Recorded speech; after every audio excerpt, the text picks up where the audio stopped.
Boa noite, está no ar o primeiro Futebol do Sutiã. Eu sou Alessandra Flores. Eu sou Paula Batistella. E eu sou Maria Luísa Gil. De agora em diante, nós temos um encontro marcado todas as segundas e quintas-feiras, das 9 às 9h30 da noite, horário de Brasília, aqui na Emplay.com. Você pode deixar o seu recado, comentário e pergunta no nosso e-mail futeboldosutiã@hotmail.com, no nosso Twitter, @futeboldosutiã, ou então no Facebook, Futebol do Sutiã. E no próximo programa a gente vai comentar aqui.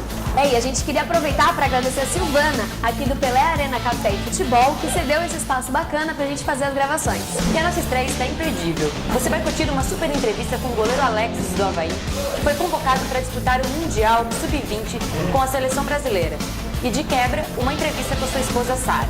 E você vai ver ainda os resultados e os comentários da 7ª rodada da Série A do Brasileirão. E ainda a estreia do Brasil contra a Venezuela na Copa América. E a gente não vai ficar só no futebol. No último bloco temos outros esportes. No programa de hoje, o tema é o rugby. Então, não saia daí.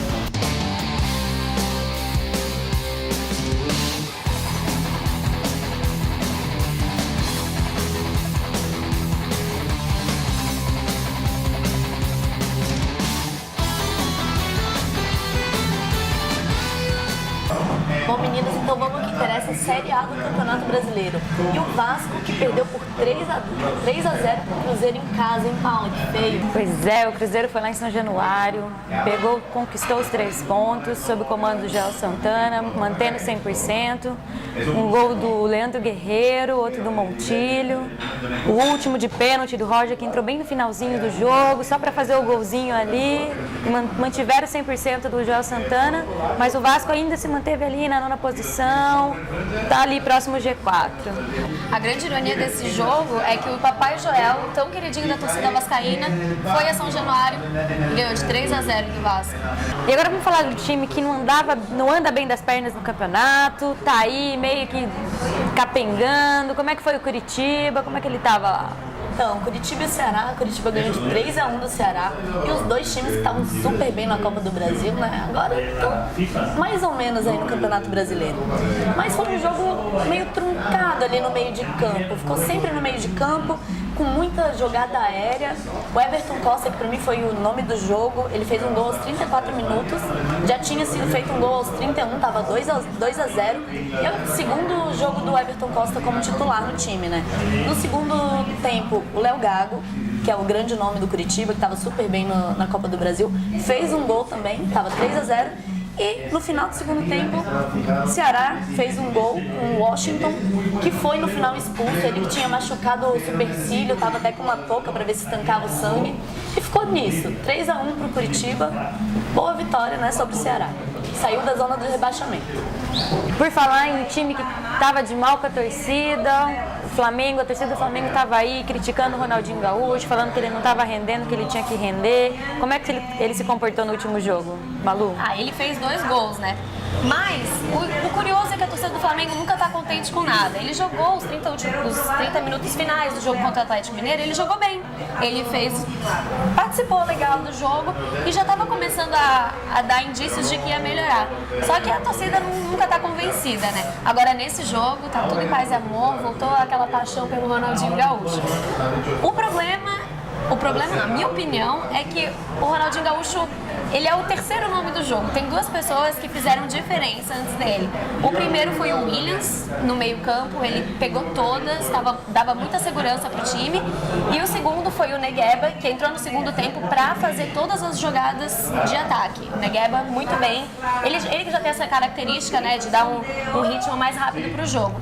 O América Mineiro segurou bem o Flamengo, assim, todo mundo esperava, né? O América Mineiro, um time que está subindo agora, pensava que o Flamengo, como tinha aplicado uma goleada no Atlético Mineiro, ia passar por cima do América Mineiro, mas não, foi 3-2 o placar.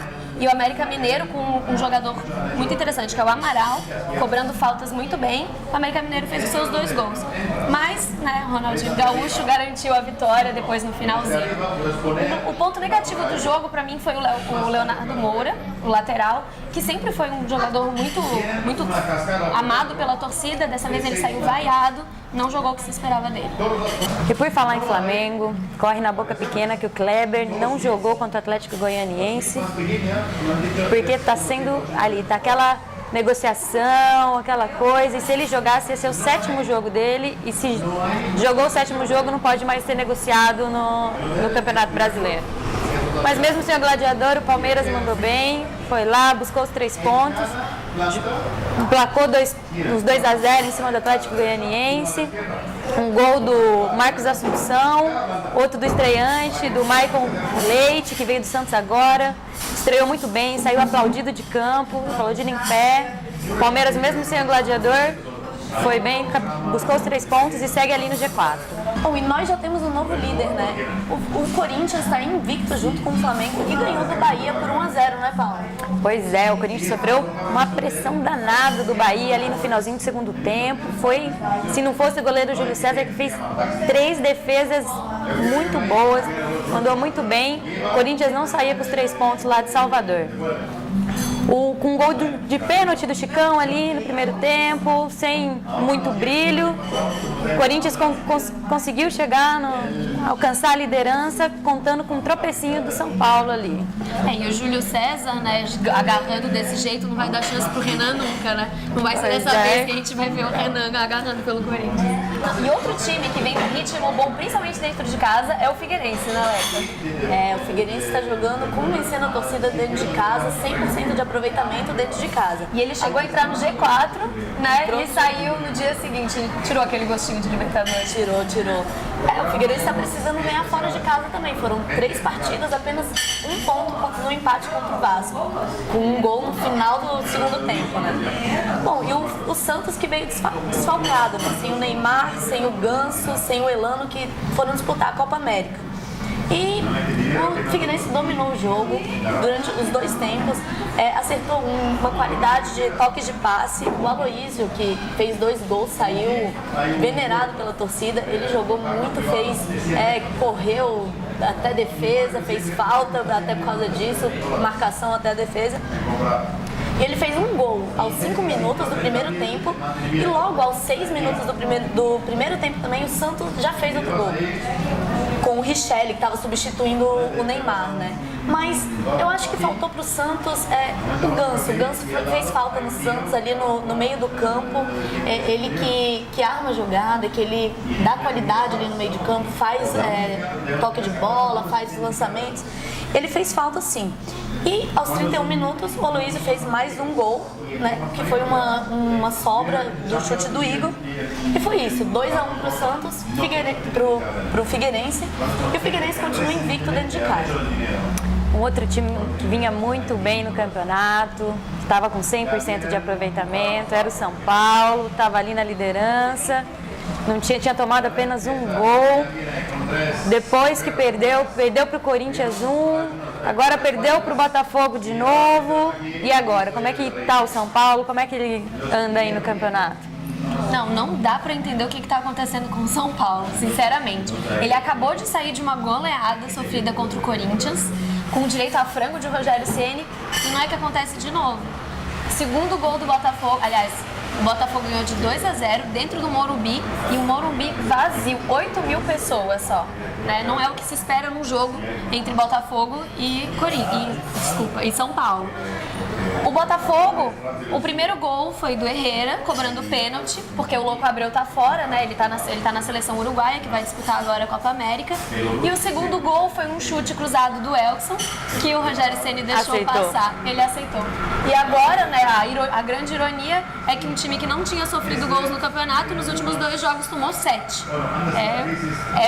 Pro porte do São Paulo, isso é bem vergonhoso. Por falar em goleada, tomar gol aí, o Inter foi lá, goleou também pela segunda vez seguida, tá mandando bem goleado o Inter. Goleou pela segunda vez seguida, ele já tinha goleado o Figueirense por 4-1 na rodada passada e agora fez 4-0 em cima do Atlético Mineiro. E o Atlético Mineiro também veio de 2 goleadas, mas ele sofreu as goleadas. Ele perdeu por 4-1 do Flamengo na rodada passada e agora 4-0 do Inter, né?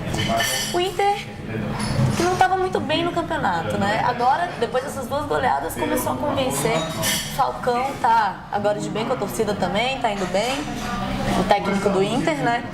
E o Atlético tentou equilibrar no primeiro tempo, mas o Inter estava na correria. Botou correria no jogo e até o segundo tempo estava 0-0. Mas no comecinho, já no segundo tempo, apagão na defesa do Atlético Mineiro.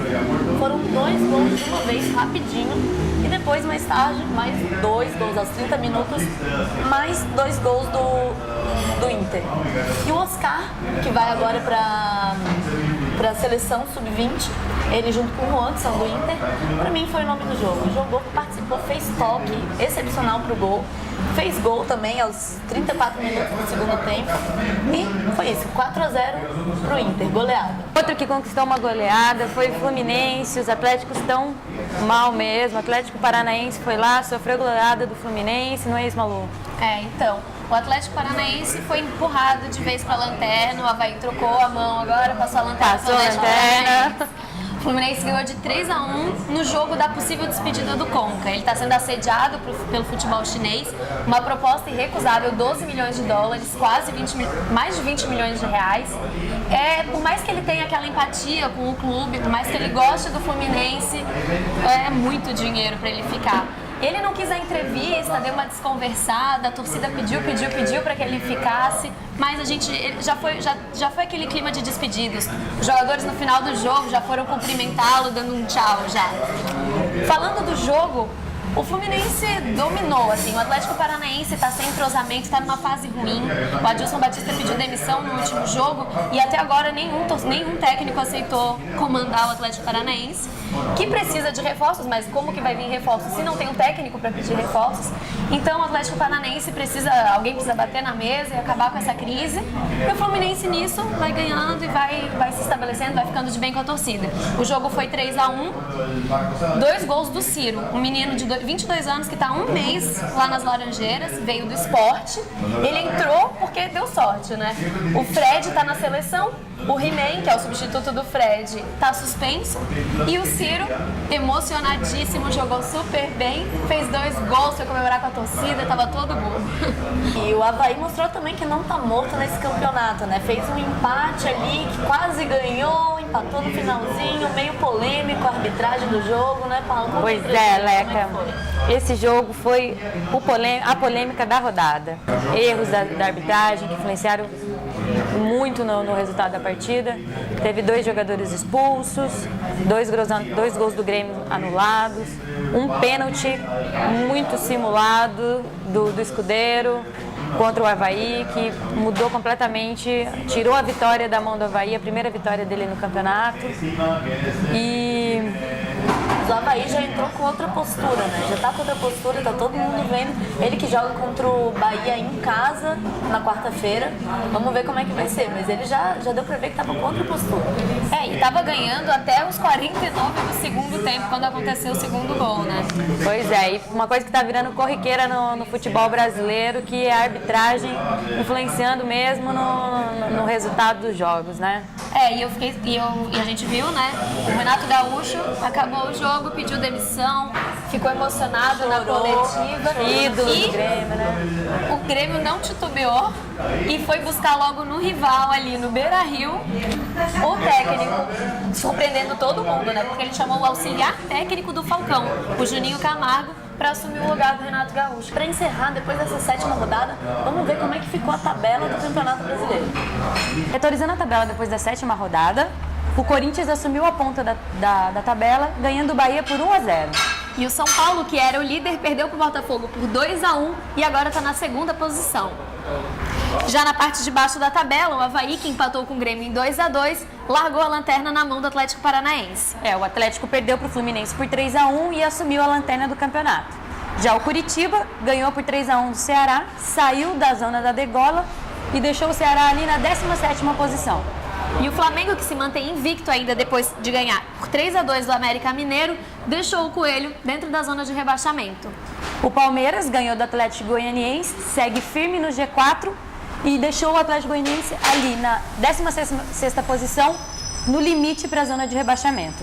E o Figueirense, que venceu o Santos por 2-1, está beirando a zona de classificação para a Libertadores. Atlético Mineiro, que perdeu por 4-0 do Inter, e Vasco, que perdeu por 3-0 do Cruzeiro, se mantém na zona de transição da tabela. E fique com a gente, no próximo bloco tem mais futebol. Dessa vez a estreia do Brasil contra a Venezuela na Copa América e a Copa do Mundo de Futebol Feminino. E ainda uma entrevista com o goleiro Alex, que foi convocado para disputar o Mundial Sub-20.